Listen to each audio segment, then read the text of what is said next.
తెలంగాణలో తొలి group 1 service ఉద్యోగాలు సాధించిన విజేతలకు నియామక పత్రాలు అందజేయనున్నారు.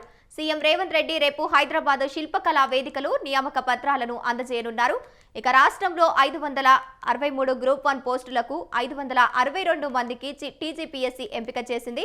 వారికి ఆయా ప్రభుత్వ విభాగాలు నిర్వహించే ధృవపత్రాల పరిశీలనకు హాజరు కావాలని సమాచారం పంపింది. దీంతో అభ్యర్థులంతా జిల్లాల నుంచి హైదరాబాద్లోని విభాగాధిపతుల కార్యాలయాలకి చేరుకుంటున్నారు.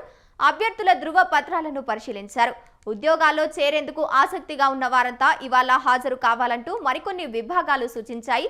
మొత్తం ఇవాళ నియామక పత్రాలను జారీ చేయడంతో పాటు పోస్టింగ్లను పూర్తి చేయాలని టీజీపీఎస్సీ లక్ష్యంగా పెట్టుకుంది.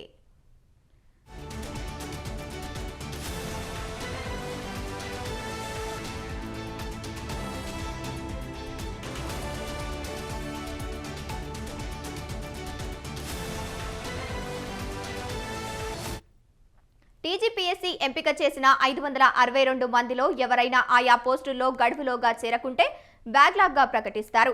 సివిల్స్ కు ఎంపికై శిక్షణలో ఉన్న ఒకరిద్దరు గ్రూప్ 1 ఉద్యోగాలకు దూరంగా ఉంటున్నారు. ఎస్సీ సంక్షేమ శాఖలో 3 పోస్టింగ్లుంటే 2 మాత్రమే ధృవపత్రాల పరిశీలనకు హాజరయ్యారు. పురపాలక శాఖలో 41 మంది మున్సిపల్ కమిషనర్లుగా ఎంపికైతే వారిలో ఒకరు ఇప్పటికే సివిల్ సర్వీసులుగా ఎంపికై శిక్షణలో ఉన్నారు. రవాణా శాఖలో 4 పోస్టులకు ఎంపికైన 4 ఉద్యోగాల్లో చేరుతున్నారు. జైళ్ల విభాగంలో 5 డిప్యూటీ సూపరింటెండెంట్ పోస్టుల్లో, ఎక్సైజ్లో 30 అసిస్టెంట్ ఎక్సైజ్ సూపరింటెండెంట్ పోస్టుల్లో చేరేందుకు ఎంపికైన వారంతా ఆసక్తి చూపించారు.